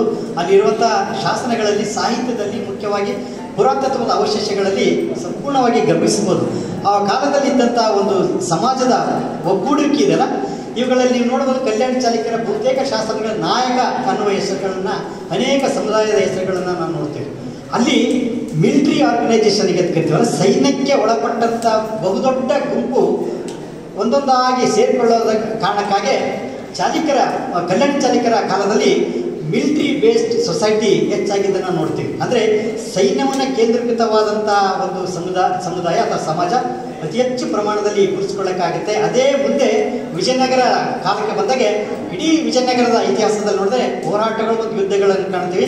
ಅಲ್ಲಿ ಸೈನಿಕರ ಹಿನ್ನೆಲೆಯಲ್ಲಿ ಮಿಲಿಟರಿ ಬೇಸ್ಡ್ ಸೊಸೈಟಿ ಅಂತ ಕರಿತೀವಲ್ಲ, ಮಿಲಿಟರಿ ಬೇಸ್ಡ್ ಕಿಂಗ್ಡಮ್ ಅಂತ ಕರಿತೀವಲ್ಲ, ಸೈನ್ಯವನ್ನು ಕೇಂದ್ರೀಕರಣ ಮಾಡಿಕೊಂಡು ಅಲ್ಲಿ ಯುದ್ಧದ ಹಿನ್ನೆಲೆಯಲ್ಲಿ ಗೆಲ್ಲುವ ಮುಖಾಂತರ ಇಡೀ ರಾಜ್ಯವನ್ನು ತನ್ನ ಹತೋಟಿಯಲ್ಲಿ ಮಾಡುವಂಥ ಪ್ರಯತ್ನವನ್ನು ಈ ವಿಜಯನಗರದಲ್ಲಿ ಕಾಣ್ತೀವಿ. ಅದಕ್ಕೆ ಪೂರಕವಾಗಿ ಕಲ್ಯಾಣಿ ಚಾಲುಕ್ಯರ ಬಹುತೇಕ ಶಾಸನಗಳಲ್ಲಿ ಕಂಡುಬರುವಂಥ ದಾನಗಳನ್ನು ನೋಡಿರ್ಬೋದು. ಅಲ್ಲಿದ್ದಂಥ ಶಾಸನಗಳಲ್ಲಿ ಬರುವಂಥ ಉಲ್ಲೇಖಗಳು ನಾಯಕ ಅನ್ನೋದು ಅಥವಾ ಮಿಲಿಟರಿ ಸಂಬಂಧಪಟ್ಟಂಥ ಅನೇಕ ಸಮುದಾಯ, ಈ ಬೆಟ್ಟಗಳಲ್ಲಿರುವಂಥ ಸಮುದಾಯ ವರ್ಗಗಳನ್ನು ಕೃಷಿಗೆ ಬೆಟ್ಟಗಳನ್ನು ಮಾಡುವ ಜೊತೆಗೆ ಅಲ್ಲಿದ್ದಂಥ ನೆಲೆಸಿದಂಥ ಅನೇಕ ಸಮುದಾಯದವರು ಸೈನ್ಯದಲ್ಲಿ ಅಥವಾ ವಿವಿಧ ಸೇವಾ ವರ್ಗದಲ್ಲಿ ಸೇರಿದ್ದಕ್ಕಾಗಿ ನಮಗೆ ಕಲ್ಯಾಣಿ ಚಾಲುಕ್ಯರಲ್ಲಿ ನಿಮಗೆ ಅತಿ ಹೆಚ್ಚು ಶಾಸನಗಳು ಮತ್ತು ಅವುಗಳ ಪ್ರಮಾಣವನ್ನು ನಾವು ಗುರುತಿಸ್ತಾ ಹೋಗಿರ್ತೀವಿ. ದಕ್ಷಿಣ ಪಥ ವ್ಯಾಪಾರ ಸಂಬಂಧಗಳನ್ನು ನೋಡ್ಬೋದು. ದಕ್ಷಿಣ ಭಾರತದಲ್ಲಿ ಅತಿ ಹೆಚ್ಚು ವ್ಯಾಪಾರ ಸಂಪರ್ಕಗಳ ಬೆಳೆದಿದ್ದು ಕಲ್ಯಾಣಿ ಚಾಲುಕ್ಯರ ಶಾಸನಗಳಲ್ಲಿ ನೋಡಬಹುದು. ಆ ಕಾರಣಕ್ಕೆ ನಿಮಗೆ ಅತಿ ಹೆಚ್ಚು ಶಾಸನಗಳಲ್ಲಿ ವ್ಯಾಪಾರ ವರ್ಗದ ಹೆಸರುಗಳನ್ನು ಉಲ್ಲೇಖ ಆಗಿದ್ದನ್ನು ನೋಡ್ತೀವಿ. ಇದಕ್ಕೆ ಕಾರಣ ಏನಂದ್ರೆ ಆಯಕಟ್ಟಿನ ಸ್ಥಳಗಳನ್ನು ಗುರುತಿಸಿ ವ್ಯಾಪಾರ ಮಾರ್ಗಗಳನ್ನು ನಿರ್ಮಾಣ ಮಾಡೋದ್ರ ಜೊತೆಗೆ ಸಂಪರ್ಕಗಳು ಅಂದರೆ ಸಮುದ್ರ ಮಾರ್ಗದಿಂದ ಬಂದಂಥ ಅನೇಕ ವ್ಯಾಪಾರ ಸಂಪರ್ಕಗಳು ಒಳನಾಡಿಗೆ ತಲುಪುವಂಥದ್ದು ಕಾರ್ಯ ನಮಗೆ 12ನೇ ಶತಮಾನದಲ್ಲಿ ಕಾಣುತ್ತೆ. ಆ ಕಾರಣಕ್ಕೆ ನೋಡಿ ನಮಗೆ ಇಮಿಡಿಯೇಟ್ಲಿ ಕಲಿಸಿಗಳು ಅಥವಾ ತಗಲಕರು ಬಂದ ಕಾಲದಲ್ಲಿ ದಕ್ಷಿಣ ಭಾರತದಾಗೆ ಅತಿ ಹೆಚ್ಚು ನಿರಂತರವಾದ ಸಂಪರ್ಕವನ್ನು ಬೆಳೆದು ನೋಡ್ತೀವಿ. ಇದಕ್ಕೆ ಪೂರ್ಣಕ ಕಾರಣ ಅಂತಂದರೆ ಕಲ್ಯಾಣಿ ಚಾಲುಕ್ಯರಲ್ಲಿ ಮತ್ತು ಯಾದವರ ಕಾಲದಲ್ಲಿ ಇರ್ಬೋದು ಅಥವಾ ಕಾಕತೀಯರ ಕಾಲದಲ್ಲಿ ಆದಂಥ ದೊಡ್ಡ ಪ್ರಮಾಣದಲ್ಲಿ ವ್ಯಾಪಾರ ಸಂಪರ್ಕಗಳ ಇಮ್ಮಡಿಯಾಗಿದ್ದನ್ನು ಅಥವಾ ಅಭಿವೃದ್ಧಿ ಆಗಿದ್ದನ್ನು ನಾವು ಗಮನಿಸ್ಬೋದು. ಹಾಗೆ ನಾವು ಕಲ್ಯಾಣಿ ಚಾಲುಕ್ಯರ ಇತಿಹಾಸವನ್ನು ಗಮನಿಸಿದ್ರೆ ಅದು ಮಧ್ಯಕಾಲೀನ ಅಂತ ಕರಿತೀವಲ್ಲ, ಭಾರತ ಇತಿಹಾಸವನ್ನು ಪ್ರಾಚೀನ ಭಾರತ, ಮಧ್ಯಕಾಲೀನ ಭಾರತ ಮತ್ತು ಆಧುನಿಕ ಭಾರತ ಅಂತ ಕರಿತೀವಲ್ಲ. ಮಧ್ಯಕಾಲ ಅಂದರೆ ಏನು ಅಂತ ನಾನು ಸೂಕ್ಷ್ಮವಾಗಿ ಹೇಳ್ಬೇಕಂದ್ರೆ, ಮಧ್ಯಕಾಲೀನ ಸಂದರ್ಭದಲ್ಲಿ ಪ್ರಾಚೀನ ಭಾರತದಕ್ಕಿಂತಲೂ ಭಿನ್ನವಾಗಿ ಸಮಾಜ ಪರಿವರ್ತನೆ ಆಗಿದ್ದನ್ನು ನೋಡ್ತೀವಿ. ಅಲ್ಲಿ ಮಧ್ಯಕಾಲೀನ ಸಂದರ್ಭದಲ್ಲಿ ನಮಗೆ ಮಧ್ಯಕಾಲೀನ ಅಂದರೆ ಕೇವಲ ಮೊಘಲರಾಗಲಿ ಖಲ್ಜಿಗಳಾಗಿ ಇರುವಂಥ ರಾಜ್ಯ ಅಲ್ಲ, ಅದು ಪೂರಕವಾಗಿ ಹಿನ್ನೆಲೆಯಲ್ಲೇ ನಮಗೆ ಆದಂಥ ಬದಲಾವಣೆಗಳು ಮುಖ್ಯವಾಗಿ ಈ ಪ್ರಾದೇಶಿಕ ಹಿನ್ನೆಲೆ ಇದ್ದಂಥ ರಾಜ್ಯಗಳ ಉದಯಗಳು ನಾವು ಈಗ ನೋಡಿ. ಪ್ರಾಚೀನ ಕಾಲದಲ್ಲಿ ಗುಪ್ತರ ಕಾಲವನ್ನು ನೋಡ್ತೀವಿ. ಗುಪ್ತರು ಅಂದರೆ ಸಾಮ್ರಾಜ್ಯವನ್ನು ಕಟ್ಟಿದಂಥ ಅರಸರು ಕಾಣಿಸ್ತಾರೆ. ಆ ನಂತರ ಗುಪ್ತರ ಆದ ನಂತರ ರೀಜನಲ್ ಬೇಸ್ಡ್ ರಾಷ್ಟ್ರಕೂಟರು ಇರ್ಬೋದು, ಚಾಲುಕ್ಯರು ಇರ್ಬೋದು ಅಥವಾ ವೆಂಗಿ ಚಾಲುಕ್ಯರು ಇರ್ಬೋದು, ಈಗ ಶಿಲಾಹಾರರು ಅಂದರೆ ರೀಜನಲ್ ಪ್ರಾದೇಶಿಕ ಹಿನ್ನೆಲೆ ಇರುವಂಥ ಅರಸರ ಒಂದು ಉದಯ ಮಧ್ಯಕಾಲದ ಪ್ರಾರಂಭವಾಗಿ ನಿಮಗೆ ಬ್ರಿಟಿಷರು ಬರೆಯವರೆಗೂ ನಿಮಗೆ ಅನೇಕ ರಾಜರ ಎಮರ್ಜೆನ್ಸಿಗಳನ್ನು ಅಥವಾ ಅವರ ಉದಯಗಳನ್ನು ನೋಡ್ತಾ ಹೋಗ್ಬೋದು. ಆ ಕಾರಣಕ್ಕಾಗಿ ಮಧ್ಯಕಾಲೀನ ಸಂದರ್ಭದಲ್ಲಿ ಅತಿ ಹೆಚ್ಚು ಗುರುತಿಸಬೇಕಾದಂತಂದರೆ ಸಣ್ಣ ಸಣ್ಣ ರಾಜ್ಯ ಮನೆತನಗಳು ಉದಯ ಆಗಿದ್ದನ್ನು ನಾವು ಸ್ಪಷ್ಟವಾಗಿ ಗುರುತಿಸ ಹೋಗ್ತೀವಿ. ಶಿಲಾಹಾರರು, ಈಗಾಗಲೇ ಹೇಳಿದಾಗೆ ರಂಜನರು, ಸಿಂಧರು, ಹೀಗೆ ಕಲ್ಯಾಣಿ ಚಾಲುಕ್ಯರು, ಈ ರೀತಿಯಾದಂಥ ಸಬ್ ರೀಜನಲಿಸಮ್ ಮತ್ತು ರೀಜನಲ್ ಡೈನೆಸ್ಟಿಗಳು ಎಮರ್ಜ್ ಆಗಿದ್ದನ್ನು ನೋಡ್ತೀವಿ. ಆನಂತರ ಮನಿ ಎಕಾನಮಿ, ಅಲ್ಲಿವರೆಗೆ ಹೆಚ್ಚು ಆಗಿನ ಕಾಲದಲ್ಲಿ ಆರ್ಥಿಕತೆ ಬೇಸ್ಡ್ ಆನ್ ಓನ್ಲಿ ಬಾರ್ಟರ್ ಸಿಸ್ಟಮ್ದಲ್ಲಿರುವಂಥದ್ದು, ಹೆಚ್ಚು ಬಾರ್ಟರ್ ಸಿಸ್ಟಮ್ದಲ್ಲಿರುವಂಥದ್ದು ಒಳಗೊಂಡಿದ್ದು. ಜೊತೆಗೆ ನಿಮಗೆ ಚಾಲುಕ್ಯರ ಕಾಲ ಆಸುಪಾಸಿನಲ್ಲಿ ಮನಿ ಎಕಾನಮಿಗೆ ನಿಮಗೆ ಗಮನಿಸಬಹುದು. ನೀವು ದೆಹಲಿಯ ಸುಲ್ತಾನರ ನಾಣ್ಯಗಳು ಅತಿ ಹೆಚ್ಚು ಸಿಗ್ತವೆ. ಅದಕ್ಕೆ ಪೂರ್ವಕವಾಗಿ ಅವರ ಪೂರ್ವದಲ್ಲಿ ಕಂಡುಬರೋದಂದರೆ ಯಾದವರು ಇರ್ಬೋದು, ಸೇವಣರು ಅಥವಾ ಯಾದವರು ಅಥವಾ ಕಾಕತೀಯರು. ಕಲ್ಯಾಣಿ ಚಾಲುಕ್ಯರ ಕಾಲದಲ್ಲಿ ನಾಣ್ಯ ಪದ್ಧತಿ ಹೆಚ್ಚು ವೃದ್ಧಿಯಾಗಿದ್ದನ್ನು ನಾವು ನೋಡ್ತೀವಿ. ಆನಂತರ ರೀಜನಲ್ ಕ್ಯಾರೆಕ್ಟರಿಸ್ಟಿಕ್ ಲ್ಯಾಂಗ್ವೇಜಸ್, ಲಿಟ್ರೇಚರ್, ಈಗಾಗಲೇ ಹೇಳಿದಾಗೆ ಭಾಷೆ ಮತ್ತು ಸಾಹಿತ್ಯದಲ್ಲಿ ಬದಲಾವಣೆಗಳನ್ನು ನೋಡ್ತಾ ಹೋಗ್ತೀವಿ. ರಾಷ್ಟ್ರಕೂಟರ ಕಾಲದವರೆಗೆ ನಮಗೆ ಸಾಹಿತ್ಯದಲ್ಲಿ ಬದಲಾವಣೆ ಆಗದಿದ್ದರೂ ಕೂಡ ನಿಮಗೆ ಹೆಚ್ಚು ಈಗ ಕಲ್ಯಾಣಿ ಚಾಲುಕ್ಯರಿಗೆ ಉದಾಹರಣೆ ತಗೊಂಡಾಗೆ ಸಾಹಿತ್ಯದಲ್ಲಿ ನಮಗೆ ರಾಜರ ಹೆಚ್ಚು ಸಾಹಿತ್ಯವನ್ನು, ರಾಜರನ್ನು ಕೇಂದ್ರೀಕೃತವಾದಂಥ, ಅರಸರನ್ನು ಕೇಂದ್ರೀಕೃತವಾದಂಥ ಸಾಹಿತ್ಯಗಳನ್ನು ಆಗಿದ್ದನ್ನು ಈ ಕಲ್ಯಾಣಿ ಚಾಲುಕ್ಯರಲ್ಲಿ ನೋಡ್ತೀವಿ. ಅಥವಾ ಕಾಕತೀಯರಲ್ಲಿ ಹೇಳ್ಬೇಕಂದ್ರೆ ಪ್ರತಾಪರುದ್ರರ ಚರಿತ್ರೆ ಅಂತ ನೋಡ್ಬೋದು, ವಿಕ್ರಮಾಂಕ ಬುದ್ಧಿಯನ್ನು ನೋಡಬಹುದು.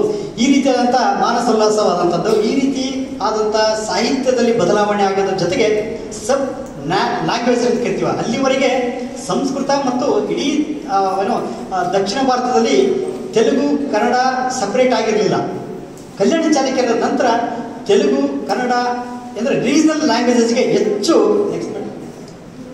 ಉತ್ತೇಜನ ಆಗಿದ್ದಕ್ಕಾಗಿ ಕಾಕತೀಯರ ಶಾಸನಗಳ ಕನ್ನಡ ಇದೆ. ಆನಂತರ ಸ್ವಲ್ಪ ಪ್ರಮಾಣದಲ್ಲಿ ಆನಂತರ ಕಂಪ್ಲೀಟಾಗಿ ಬಂದಾಗಿ ತೆಲುಗು ಶಾಸನಗಳ ಹಾಕುವ ಒಂದು ಪರಿಪಾಠವನ್ನು ಕಾಕತೀಯರಲ್ಲಿ ಕಾಣಿಸ್ತೀವಿ. ಯಾದವರು ಅಷ್ಟೇ, ಮಹಾರಾಷ್ಟ್ರದಲ್ಲಿ ಆಳಿದಂಥ ಯಾದವರು ಪ್ರಾರಂಭದ ಅನೇಕ ಶಾಸನಗಳು ಕನ್ನಡದಲ್ಲಿದ್ದಾವೆ. ಆನಂತರ ಕನ್ನಡ ಶಾಸನಗಳು ಕಂಪ್ಲೀಟಾಗಿ ಬಂದಾಗಿ ಮರಾಠಿ ಶಾಸನಗಳ ಹಾಕುವ ಪರಿಪಾಠ ಪ್ರಾರಂಭವಾಗುತ್ತೆ. ಕನ್ನಡದಲ್ಲಿ ಕರ್ನಾಟಕದಲ್ಲಿ ಆಳಿದಂಥ ಅರಸರು ಕನ್ನಡ ಶಾಸನಗಳನ್ನು ಹಾಕುವಂಥ ಪರಿಪಾಠ ಆಗುತ್ತೆ. ತೆಲುಗು ಶಾಸನಗಳು ಬರುವಂಥ ಒಂದು ಕಾಲಘಟ್ಟನ ನಾವು ಅಂದರೆ ನಾನು ಹೇಳಬೇಕಾಗಿದ್ದಂದರೆ ಈ ಕಲ್ಯಾಣಿ ಚಾಲುಕ್ಯರ ಕಾಲದ ಜೊತೆಗೆ ಸಬ್ ರೀಜನಲಿಸಮ್ ಹುಟ್ಟಿಕೊಂಡು ಈ ಸ್ವತಂತ್ರವಾದಂಥ ಭಾಷೆಗಳಿಗೆ ಒಂದು ಪೂರಕವಾದಂಥ ಅಸ್ತಿತ್ವವನ್ನು ಇವರು ಕೊಟ್ಟರು. ನೆಕ್ಸ್ಟ್ ಇವರ ಕಾಲದಲ್ಲಿ ಪ್ರಾರಂಭವಾಗಿತ್ತು ಅಂತ ಹೇಳ್ಬೋದು.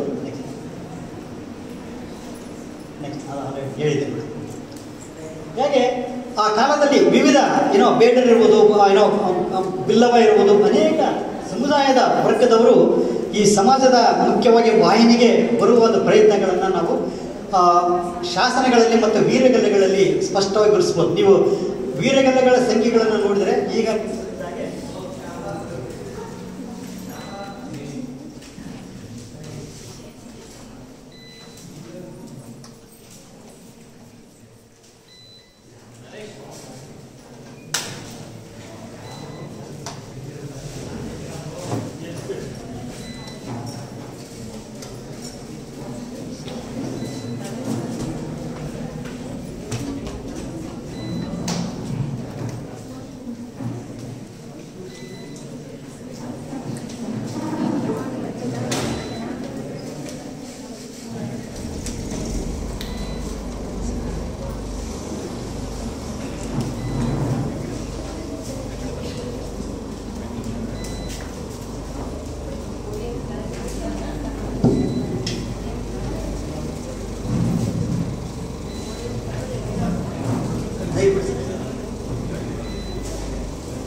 ಪ್ರವೀಣ್ ಸರ್ ಪಿಪಿಟಿ ಕನೆಕ್ಟ್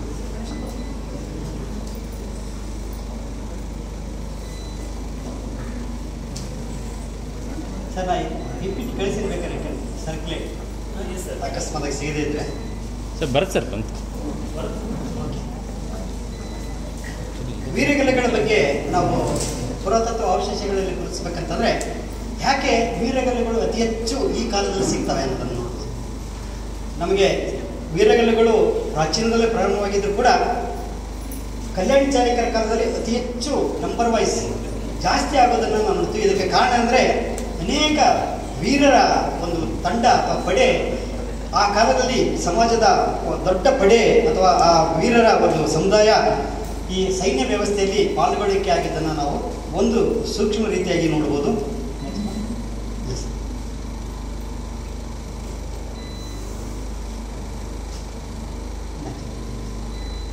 ಸುಮ್ಮನೆ ಜಸ್ಟ್ ಎರಡು ಫೋಟೋಗಳನ್ನು ನನಗೆ ಹಾಕಿದೆ.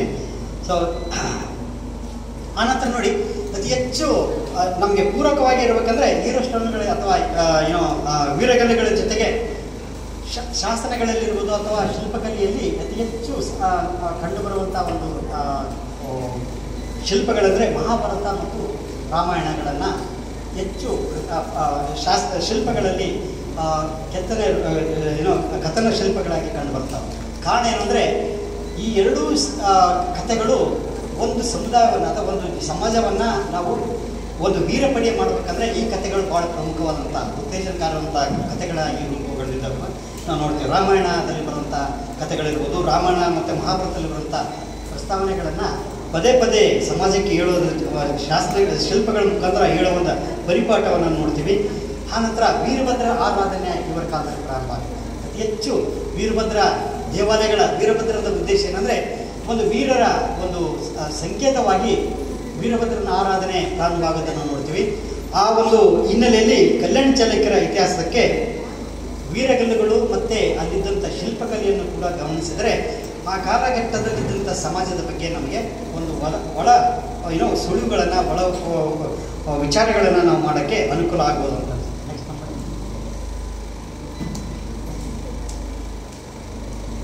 ಮುಖ್ಯವಾಗಿ ಹೈದರಾಬಾದ್ ಕರ್ನಾಟಕದ ಸಂಬಂಧಪಟ್ಟ ಹಿನ್ನೆಲೆಯಲ್ಲಿ ಹೇಳಬೇಕಂದ್ರೆ ಈ ಪ್ರದೇಶದಲ್ಲಿ ಯಾವ ರೀತಿಯಾದಂಥ ಕಲ್ಯಾಣ ಚಾಲುಕ್ಯರ ಅವಶೇಷಗಳು ಸಿಗ್ತವೆ ಅಂತ ಅನ್ನೋದನ್ನು ಸೂಕ್ಷ್ಮವಾಗಿ ಹೇಳಬೇಕು. ನೆಕ್ಸ್ಟ್ ನೋಡಿ, ಈ ಪ್ರದೇಶ ಮುಖ್ಯವಾಗಿ ಹೈದರಾಬಾದ್ ಕರ್ನಾಟಕ ಲ್ಯಾಂಡ್ ಅಂತ ಕರಿತೀವಲ್ಲ, ಆ ಪ್ರದೇಶ ಅನೇಕ ನದಿಗಳಿಂದ ಕೂಡಿದಂಥ ಪ್ರದೇಶ. ಅಲ್ಲಿ ಗೋದಾವರಿ ಇರ್ಬೋದು ನಿಮಗೆ, ಅಥವಾ ಕೃಷ್ಣ, ತುಂಗಭದ್ರಾ, ಭೀಮಾ, ಅನೇಕ ಉಪನದಿಗಳ ಕಾಗಿಣ ಇರ್ಬೋದು, ಅನೇಕ ನದಿಗಳ ಒಂದು ಪ್ರದೇಶಗಳನ್ನು ಈ ಪ್ರದೇಶದಲ್ಲಿ ನೋಡ್ತೀವಿ.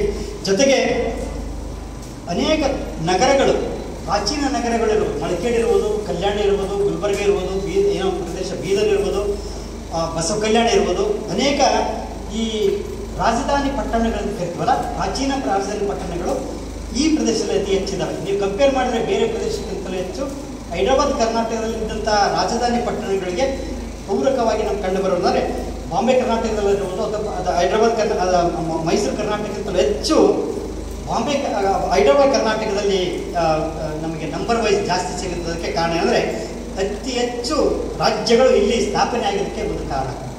ಅದು ನಿಮಗೆ ಪ್ರಾಚೀನದಲ್ಲಿ ಶಾತವಾಹನರ ಕಾಲದಲ್ಲಿರ್ಬೋದು, ಆ ನಂತರ ಬಂದಂಥ ಚಾಲುಕ್ಯರ ಕಾಲದಲ್ಲಿರ್ಬೋದು, ನಿಮಗೆ ರಾಷ್ಟ್ರಕೂಟರ ಕಾಲದಲ್ಲಿರ್ಬೋದು, ಅಥವಾ ಕಲ್ಯಾಣ ಚಾಲುಕ್ಯರು ಇರ್ಬೋದು. ಕಲ್ಯಾಣ ಚಾಲುಕ್ಯರ ಆದ ನಂತರ ಇಮಿಡಿಯೇಟ್ಲಿ ನಮಗೆ ಯಾದವರ ಕಾಲದಲ್ಲಿರ್ಬೋದು. ಜೊತೆಗೆ ಕಾಕತೀಯರ ಕನೆಕ್ಷನ್ಸ್ನ ನೋಡ್ಬೋದು. ಬಹಮನಿಯರ ರಾಜಧಾನಿ ಕರ್ನಾಟಕದಲ್ಲಿ ಹೈದರಾಬಾದ್ ಕರ್ನಾಟಕದಲ್ಲಿ ಇದ್ದನ್ನು ನೋಡ್ಬೋದು.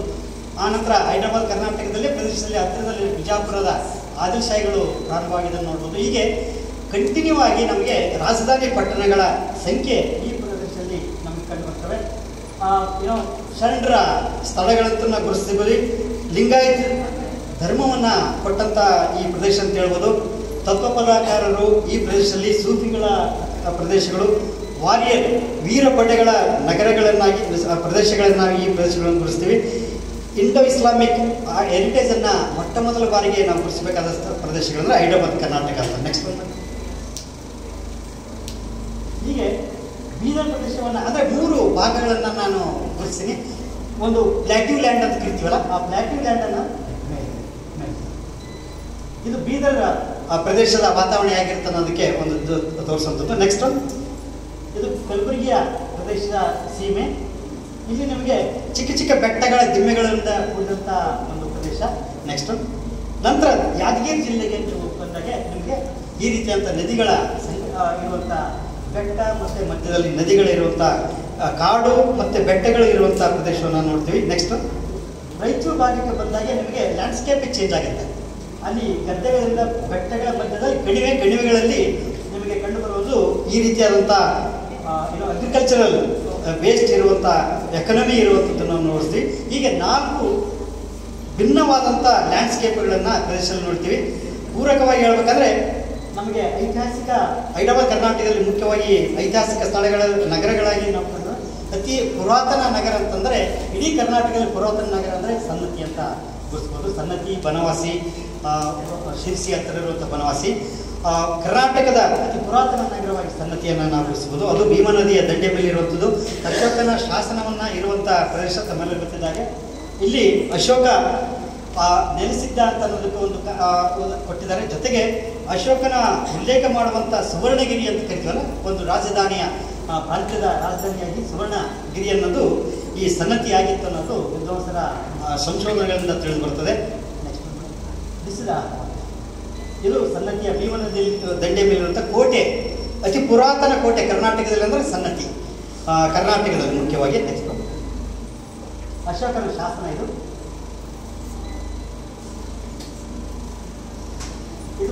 ಸನ್ನತಿಯ ಕೋಟೆ. ನೆಕ್ಸ್ಟ್ ಆ ಕೋಟೆ ನಿಮಗೆ ಇಟ್ಟಿಗೆಯಿಂದ ಕಟ್ಟಿದ್ದಾರೆ ಆ ಕಾಲದಲ್ಲಿ.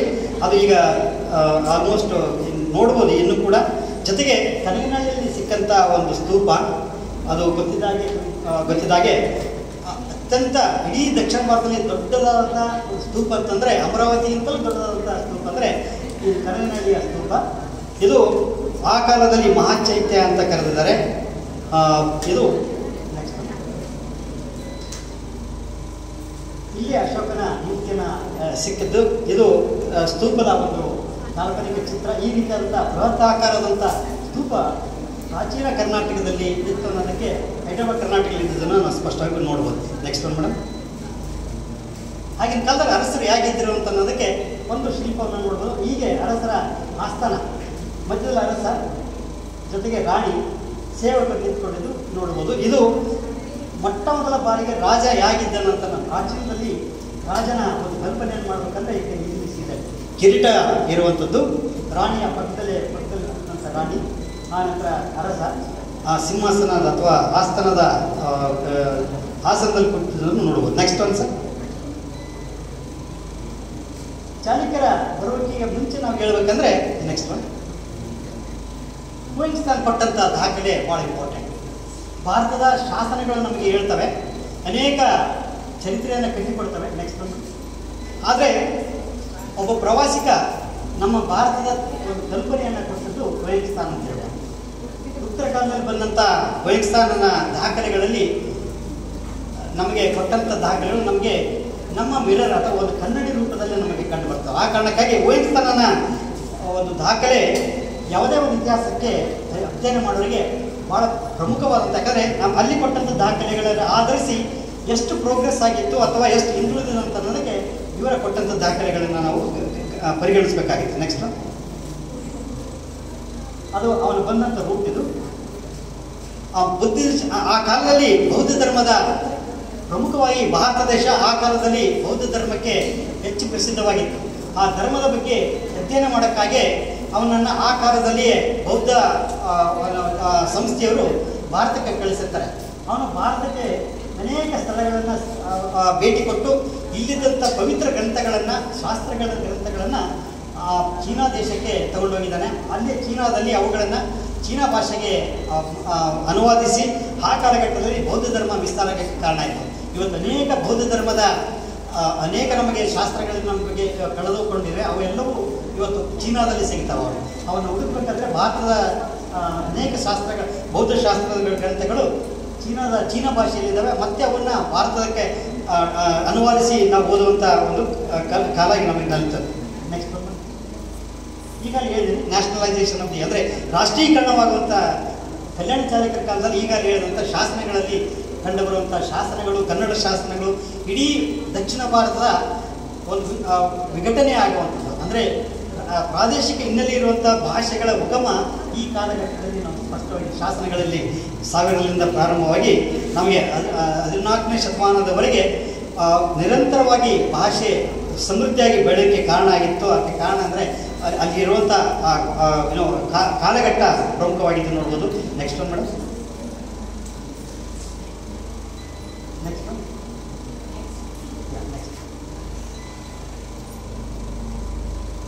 ಅವಶೇಷಗಳ ರೂಪದಲ್ಲಿ ಇನ್ನೊಂದು ನಾನಂದರೆ ಶಾಸನಗಳನ್ನು ನಾನು ಬಳಸ್ಕೊಳ್ತೀನಿ.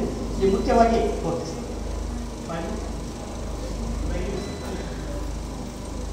ಶಾಸನಗಳನ್ನು ಈಗಾಗಲೇ ಹೇಳಿದಾಗೆ I not go in details. Next ಶಾಸನಗಳನ್ನು ವಿದ್ಯಾರ್ಥಿಗಳಿಗೆ ಹೇಳ್ಬೇಕಂದ್ರೆ ಶಾಸನ ಅಂದರೆ ಹೇಗಿರ್ತವೆ ಅಂತ ಅನ್ನೋದಕ್ಕೆ ಕಲ್ಲಲ್ಲಿ ಬರೀತಾರೆ ಅಥವಾ ತಾಮ್ರದಲ್ಲಿ ಬರೆದಿರ್ತಾರೆ. ಕಲ್ಲಲ್ಲಿ ಬರೆದದ್ದು ಕೂಡ ಅಷ್ಟೇ ಇತಿಹಾಸವನ್ನು ತೋರಿಸುತ್ತೆ, ತಾಮ್ರದಲ್ಲಿ ಬರೆದದ್ದು ನಮಗೆ ಇತಿಹಾಸ. ಆದರೆ ತಾಮ್ರ ಅನೇಕ ಬಾರಿ ಕಾಪಿ ಆಗಿರ್ತವೆ. ಕಾಪಿ ಆಗಿದ್ದ ಸಂದರ್ಭದಲ್ಲಿ ಅನೇಕ ಹೊಸ ವಿಷಯಗಳು ಸೇರಿಕೊಂಡಿರ್ತವೆ. ಹಾಗಾಗಿ ಅವನ್ನ ಸ್ವಲ್ಪ ಡೌಟ್ಫುಲ್ಲಾಗಿ ಓದ್ತಾರೆ. ಆದರೆ ಕನ್ನಡ ಇದರಲ್ಲಿ ಬರೆದಂಥ, ಕಲ್ಲಿನಲ್ಲಿ ಬರೆದಂಥ ಶಾಸನಗಳು ಆ ಕಾಲಘಟ್ಟದಲ್ಲೇ ಬರೆದಕ್ಕಾಗಿ ಅವುಗಳನ್ನು ಅತಿ ಹೆಚ್ಚು ನಂಬಲಾರ್ಹವಾದಂಥ